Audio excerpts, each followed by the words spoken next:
Congress party इन दिनों सवालों के घेरों में है। जितिन प्रसाद के जाने के बाद से राजनीतिक खेल में क्या खेला होने वाला है ये तो आने वाला वक्त बताएगा। लेकिन उससे पहले जितिन प्रसाद ने जिस तरह की बात कही वो हैरान करने वाली है। बीते कुछ दिनों से कई तरह के बयान सामने आए। उन्होंने पहले भी कहा कि हमारा देश प्रधानमंत्री नरेंद्र मोदी के हाथों में सुरक्षित है और अब उन्होंने तफसील से एक एक बात बताई और उन पर लग रहे आरोपों पर भी ऐसा जवाब दिया कि विरोधी लाजवाब हो जाए।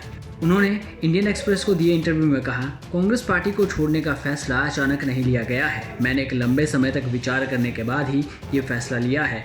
ये किसी पद के लालच के लिए नहीं है, ये उस पद के बारे में भी नहीं है जो मुझे कांग्रेस में मिला या नहीं मिला। साथ ही ये उन पदों को लेकर भी नहीं है जो मुझे भाजपा में मिलेंगे या नहीं मिलेंगे। उन्होंने कहा, अगर मुझे अवसरवादी बनना होता जैसा कि कुछ लोग कह रहे हैं तो मैं 7 साल पहले ही कांग्रेस को छोड़ चुका होता। मुझे चुनाव में 2-3 बार हार का सामना नहीं करना पड़ता। मैं लोगों का मिजाज जानता था। मैंने इन वर्षों में पार्टी के साथ संघर्ष करने की भी पूरी कोशिश की और उम्मीद की कि हम वापसी करेंगे और एक बड़ा बदलाव आएगा। लेकिन मुझे एक बार फिर एहसास हुआ कि पार्टी में कोई भी प्रयास एक तय दिशा और बेहतर रणनीति नहीं है। कांग्रेस फिर से खड़े होने में सक्षम नहीं है, खासकर यूपी में। यही वजह है कि मुझे ये निर्णय लेना पड़ा। और ये बात विपक्ष के लिए कटु सत्य भी नजर आ रहा है, क्योंकि कई सालों से जितिन प्रसाद कांग्रेस के साथ रहे हैं। ऐसे में उनका यह बयान बहुत मायने रखता है। अब सवाल ये है कि क्या कांग्रेस यूपी में अपने वजूद को बचा पाएगी। खैर, जितिन प्रसाद को लेकर कई लोग सवाल उठा रहे थे कि वो विपरीत विचारधारा वाली पार्टी में क्यों चले गए। इस सवाल पर उन्होंने कहा कि लोगों को ये कहने का अधिकार है कि वे क्या महसूस करते हैं। यह सार्वजनिक जीवन का हिस्सा है, लेकिन आज के नए भारत में राष्ट्र हित ही विचारधारा है। प्रधानमंत्री नरेंद्र मोदी निस्वार्थ भाव से देश की सेवा कर रहे हैं। इससे बेहतर कोई विचारधारा नहीं हो सकती। मेरा दृढ़ विश्वास है कि देश और विदेश में भारत के राष्ट्र हित प्रधानमंत्री नरेंद्र मोदी और भाजपा के नेतृत्व में मजबूती से सुरक्षित है, जो आज एक वास्तविक राष्ट्रीय पार्टी है और एक संस्थागत पैटर्न पर काम करती है।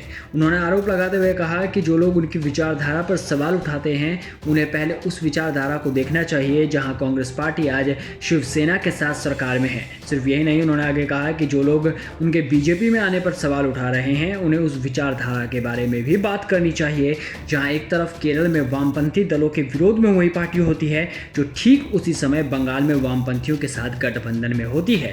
बता दें कि बात बंगाल चुनाव में देखने को भी मिली थी। उस समय कांग्रेस पर सवाल उठे थे लेकिन जवाब नहीं मिल पाया था। जवाब जनता ने दिया।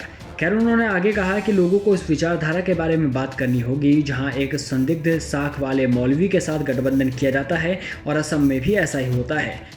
सिर्फ इतना ही नहीं, जितिन प्रसाद ने आगे सलाह देते हुए कहा कि सिर्फ उन्हें गाली देने से कांग्रेस में जान नहीं आने वाली।